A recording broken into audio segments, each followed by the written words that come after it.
Yes, okay. So good afternoon. So it's a little bit hard after lunchtime, I know. So I will keep very simple.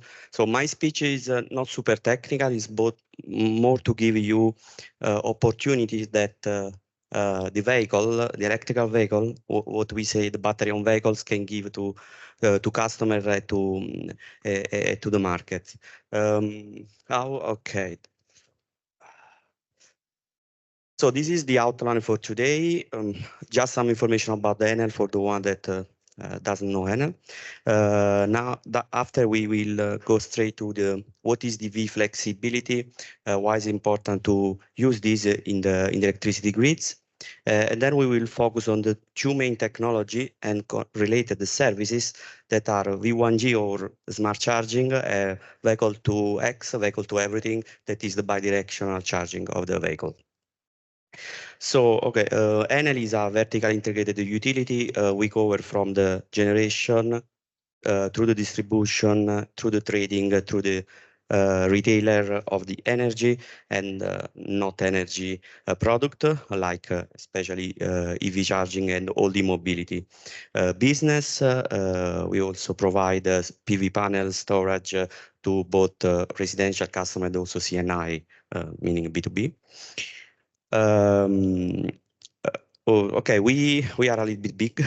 We have more than 62 million of end customer in terms of contract, energy contract, and we in terms of distribution we have 66 million of end user. That means also 66 million of smart meters. Just go right entering the e-mobility. In the e-mobility, we operate in different roles. We are technology provider, meaning that we enable our customer to enter in the e-mobility world, providing technology and also obviously energy. We are CPO, charging point operator, meaning that we manage our own public network charger, where we have more than 61,000 of charger between Italy, Spain, a little bit of Chile.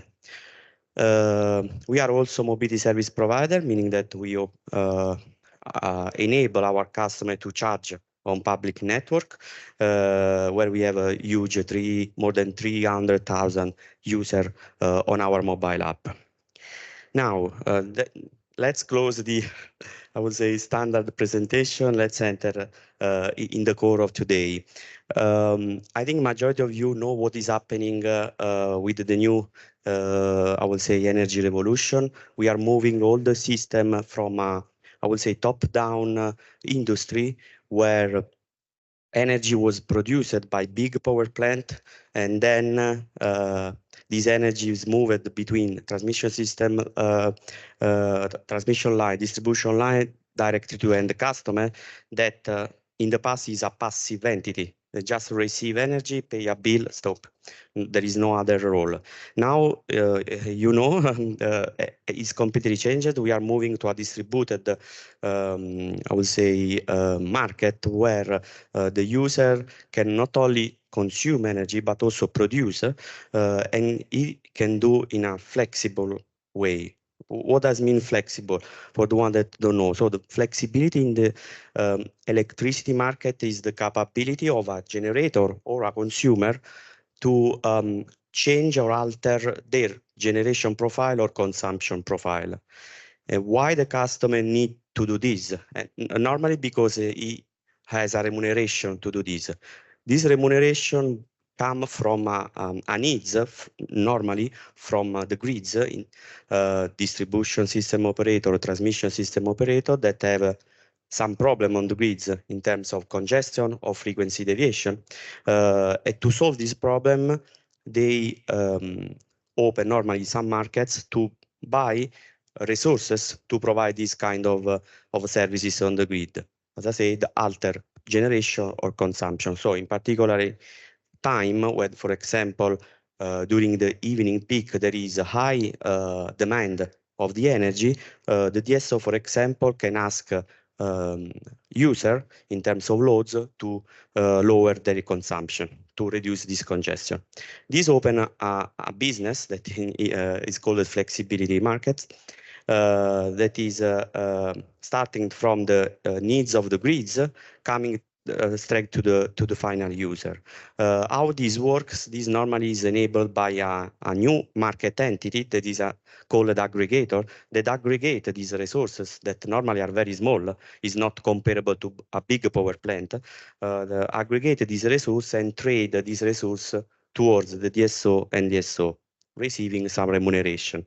This remuneration, a part of this remuneration go finally to the end user, obviously, because he is changing their habits, or in terms of industrial customer, they're changing some process or changing the plan of the production.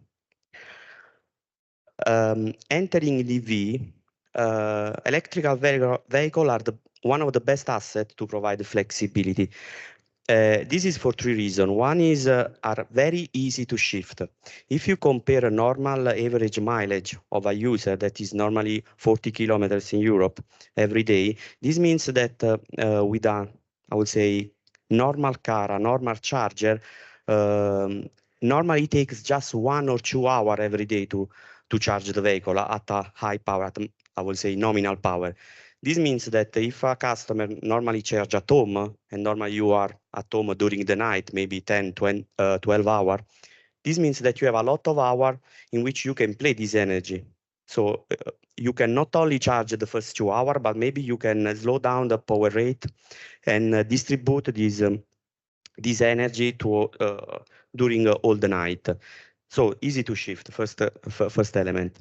Second element, the charging station and EV are very easy to control, meaning that if I ask, this is because we have an electrical battery, if I ask to go 3 kilowatt, 4 kilowatt, normally it give me, in terms of charging speed, 3 kilowatt, 4 kilowatt. This is not the same on other, I will say, electrification technology, like, for example, heat pump, where there is a thermal model behind them that if I ask, that normally I cannot be able to ask some specific power to absorb, but I can alter the temperature of the room or on an office. So this is second element, easy to control. And third element, and we will go a little bit in depth after, is the bidirectional capability. Now vehicle can not only, or maybe in the future, vehicle can not only charge in a flexible way, but can also discharge in a flexible way. So if you now add sum all this capability, what I can do in terms of aggregator or end user with this capability, I can do the classical load shifting and peak shaving capability. So meaning that I can change and move my energy that at the end are the energy that I need to charge on the vehicle, where is during the best hour during the day, connected to the fact that I explained before. No, the grids have congestion. Grid operator ask for resources. I can change my charging rate or charging hour to fit these to the congestion the grids. Normally, there are two ways to provide this kind of services that we split in two categories: behind the meter or implicit flexibility, and front of the meter or explicit flexibility.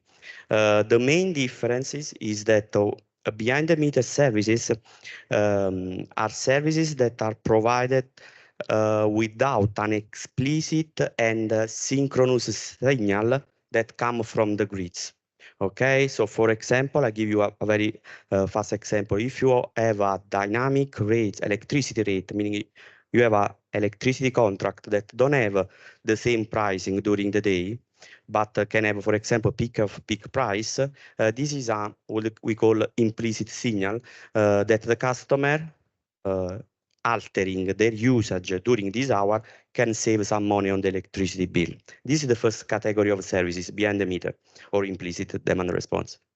The second is front of the meter services. These are the real, what to say, flexibility services. There is an operator that have a problem on the grids that ask the customer to call and to decrease or increase the power, the consumption of the generation. So if you that's two are the dimension of the services. So with this with EV, I can provide the behind the meter services, and after I will explain and give more example what is, and front of the meter example. but I can provide this service with two main technology.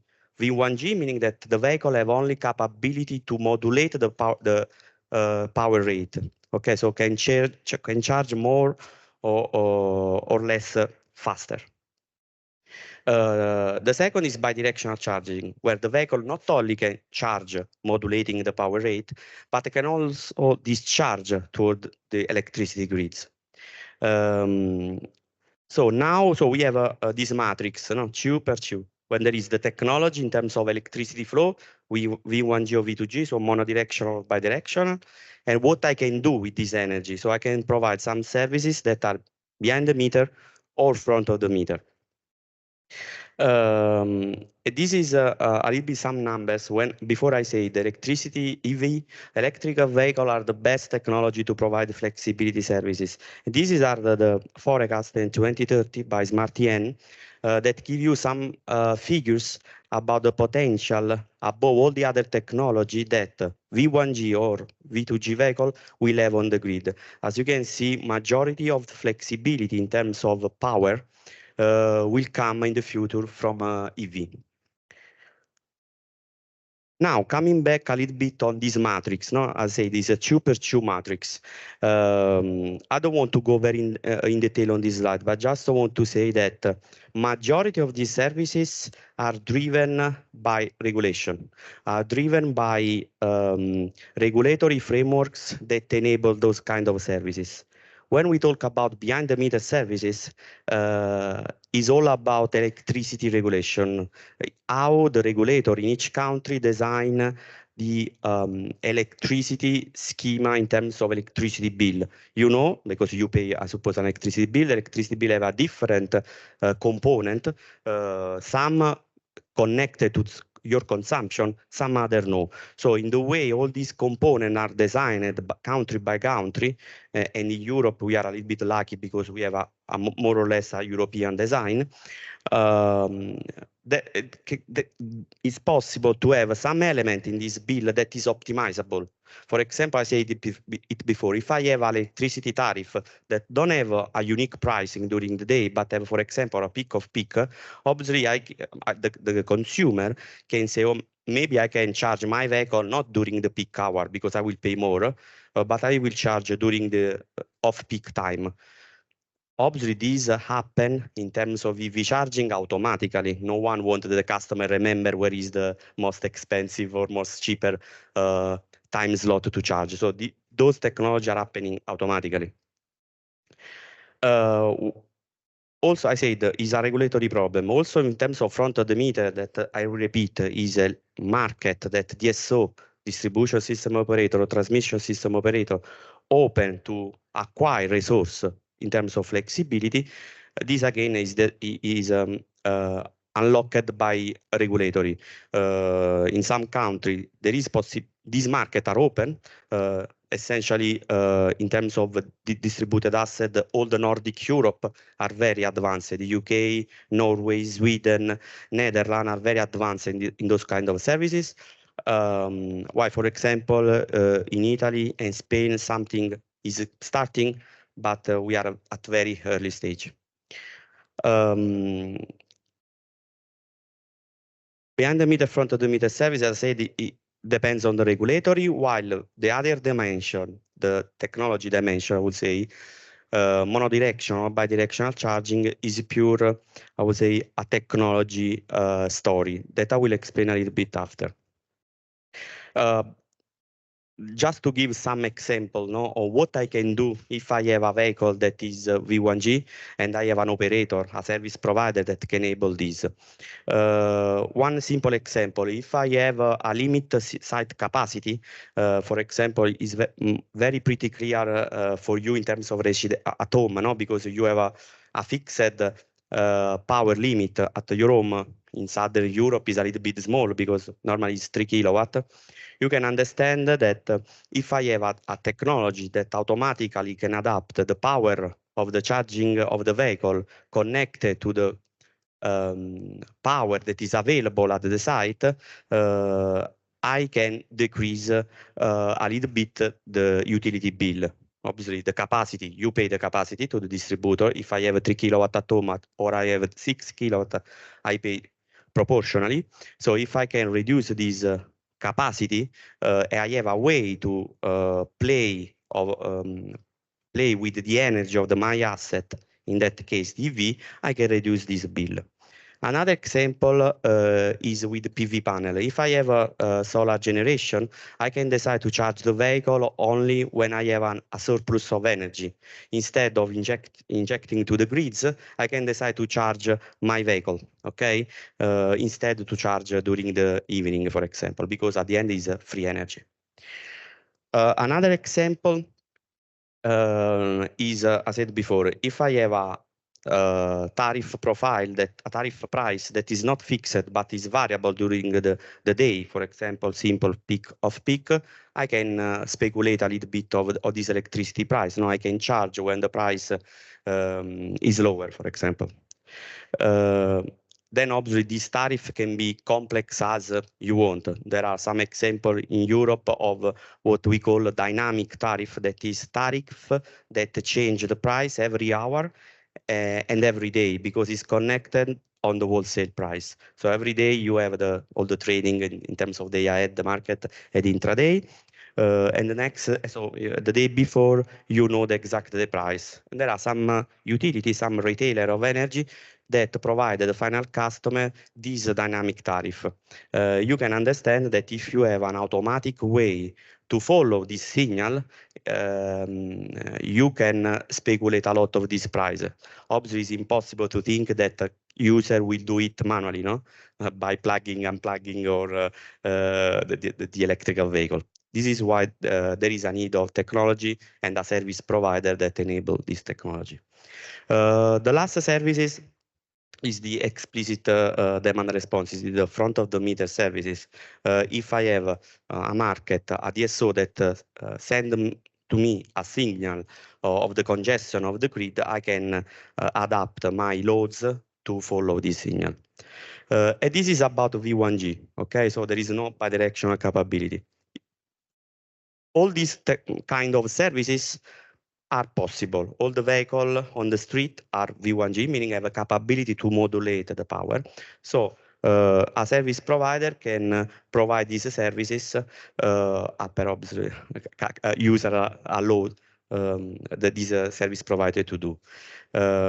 Just the last row I said, in terms of explicit flexibility, not in all the market are common, that are existing market where the EV can trade their flexibility. Now let's move on vehicle 2X, bidirectional capability. You will find that the use case are very, very similar between V1G and V2G. What is changes is that I can also discharge the vehicle. What is changed is the technology behind the scene that is more complex in terms of optimization algorithms and so on. In terms of vehicle 2X, there are some different keywords that we use in the industry, and maybe you heard about it. One is vehicle to load, meaning very simple technology. I can connect an adapter to my EV, and this adapter have a socket, a normal socket, and I can plug a loads. Like can be a compressor, like can be a tool if I have a technician. Very simple technology. There is no optimization around that. I put a plug in my vehicle. I can use a loads. Very simple. Then we move in a little bit more complex, what we call vehicle to home or vehicle to building application. The difference is that in that case, I can provide a more smart services. I put just 3 examples on this chart. One is, again, connected to the solar generation. If I have a PV and I have a vehicle, a bidirectional vehicle, I can also use the vehicle as a normal storage. No, I can charge when there is a surplus of local generation. I can discharge, for example, during the evening because I want to use oven my loads at my home or at my building. We discriminate vehicle to home, vehicle to building just to identify residential application or business application, but it's the same exact technology. One second example is again, if I have a tariff that have a time structure, meaning that vary during the day, I can speculate with a bidirectional vehicle because I can charge when the tariff is very low. I can discharge eventually also on the grids when the electricity prices are very high. So I can again speculate, but with more, I will say, flexibility because I can charge and discharge multiple times eventually. Um, one use case that in Europe seems not of big interest, but in some other countries like US is getting an initial traction is the auxiliary generator in case of blackout, meaning that I can use my vehicle in case there is a blackout on the distribution grid, and I can power my home through the vehicle. This is, I would say, one of the first commercial solution released from Ford a couple of years ago with the F150. So if you Google it, F150 vehicle to X, you find some article, some commercial page on Ford website. There is another application that is a little bit more creative, but can be done and can make a lot of sense. If in a, I would say in a company, I have a site limit, as I said, for example, 100 kilowatt, I can think to discharge some vehicle to charge other one that are more priority. If you, it's a little bit difficult to think, but if you think about complex fleet like bus or like cooperative fleet, last mile delivery, can be the case when you have a priority of the vehicle. So you can speculate a little bit discharging some vehicle during some time where you don't need this specific vehicle, and you can charge more fast other one that otherwise you are unable to charge, always if you have a site limit. And then there is I would say, the most, I would say, complex one that is the real vehicle to grid, when I can provide this electricity through the electricity provider to the grids provider. Is similar to V1G, very simple thing. I have a TSO or DSO that have a congestion problem on the grids, and I can provide not only the flexibility in terms of lower the consumption power, lower the power of the EV charger, but I can also discharge my vehicle to provide this kind of services. So as I said, these services are in terms of use case, are very similar between V1G and V2G. What is changed is the fact that since you have the capability to discharge and charge again the battery, you have more energy to play with. Now, where we are, no? Because, okay, this is a little bit of smoke selling before, no? Because it's just an academic presentation of what we can do when we will have a bidirectional charging. But now, bidirectional charging is not a reality. There were in the past because at the beginning, Nissan Leaf was the first vehicle that were bidirectional, is still bidirectional, but use an old standard in terms of connector. Now, modern vehicle since I would say 4 years ago, 5 years ago, is not using this standard. So they use the CCS connector. Maybe if you are in the EV industry, you know the type of connector. Now the protocol, the technical communication protocol that enable the bidirectional charging on this new connector are very young. Was born 18 months ago. Car manufacturers are still implementing and releasing it. The fact is that currently there is no vehicle, modern vehicle, above the Nissan Leaf that now is less than 2% of market share. There are no vehicles that are bidirectional capability. We still think that is coming beginning of next year, during the 2025, there will be first vehicle. Maybe you heard the news that Renault is releasing Renault 5 with bidirectional capability end of this year. But will be not interoperable, meaning that they will provide the EV, the charger, the electricity contract, the aggregator services. You need a one-stop solution from Renault. If you want to change one piece of this, it's not working. It's not working because I said the standards are not mature enough. Obviously, vehicle to X is driven by the EV industry. If car manufacturer is not releasing this, also the EV charger manufacturer and reseller will never sell a charger, no, because there will be no vehicle to support it. We expect, as I said, that starting from next year, we will see more and more car manufacturer that will release vehicle to X vehicle. And so we think that in the next 1-3 years, the market will start, I would say, seriously. In the long term, we expect that all the vehicle will be bidirectional charger. There are some also policy at the European level that is moving toward encouraging bidirectional capability as mandatory. Let's see what will happen. So that's a little bit what we are. I skip one very technical point about the capability to do AC, meaning alternate current vehicle to X, or DC vehicle to X. There are still this difference. There are some vehicles that will support DC, some vehicles that will support AC. At the beginning, I think at the end we will have that all the vehicle will support both, because both technology can make sense in some specific use case. Now, we talk a lot about EV and charger, but to provide vehicle grid integration services is not just a story about a charger and the vehicle. There is also a complex end-to-end ecosystem that need to communicate to provide these services. If you remember what I said at the beginning, I said normally if we talk about flexibility services, we imagine a grid operator that send a signal to an aggregator. This signal go to the asset, and then it modulates the power or it increases generation, no matter what. If we connect this to the EV charging world, you can imagine that for each connector, for each step, for each data flow, you need a communication protocol, maybe preferably standard. And still are not the case in some of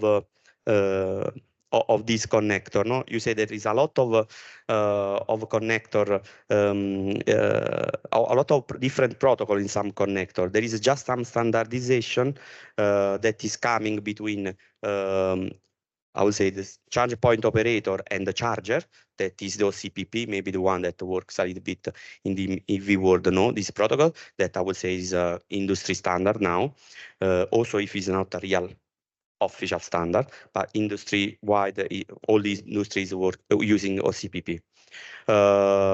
If you see EV, AVC seems a little bit a mess, but it's not exactly this. Currently, there are the DIN standard that is the majority of used, and all the industry is moving to the ISO 15108.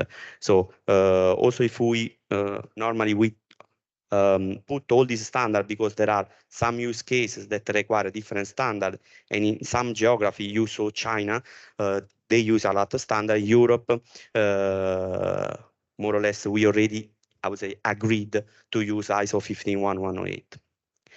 But if you see other connector, for example, energy management system to the charger, is not the case. There is a lot of different standard, and from an industry point of view, no one take a decision from regulatory side or from the industry and say, okay, this is the one that fit all the use cases, so we need to use this. This is why it's complex to provide vehicle grid integration services to an end customer, because it's not just a story of technology and to say to the charger and to the vehicle, please modulate the power. It is that all the data flow need to flow between different stakeholders of the value chain. Now another just we talk about the future, no? I say the vehicle to X is not now. Now I will speak about the future of the future. You can understand that if we have this value of the battery playing with the energy in the flexibility market, the more battery is big, the more value I can extract. This is why in the industry there is obviously a wish that heavy-duty vehicle or old vehicle or battery vehicle that will come with big battery will have a lot of value in terms of flexibility. If you can imagine the electrical bus, normally the majority of electrical bus move during the day in the city, no? During the night are completely stopped, majority, and so I can play with this battery if it's bi-directional. And this is a huge opportunity for municipality and for transport operator. There is all heavy duty vehicle in terms of trucks, delivery, and so on. This is a little bit more complex, but there is a lot of heavy duty vehicle that are stopped during the night or during the morning, and so we can use it.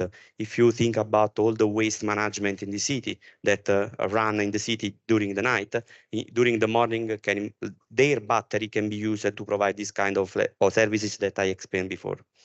And there was also all the nautic that okay on big cargo there is still not a decision if the electrical battery will be the energy that they will move this vehicle. But on the pleasure boat, there is a huge opportunity because majority of these boats are stopped completely during the winter, autumn, so you can use as a normal battery. You don't need to take care that the customer need to move with this vehicle and need energy on the battery. No, you can use as a normal battery.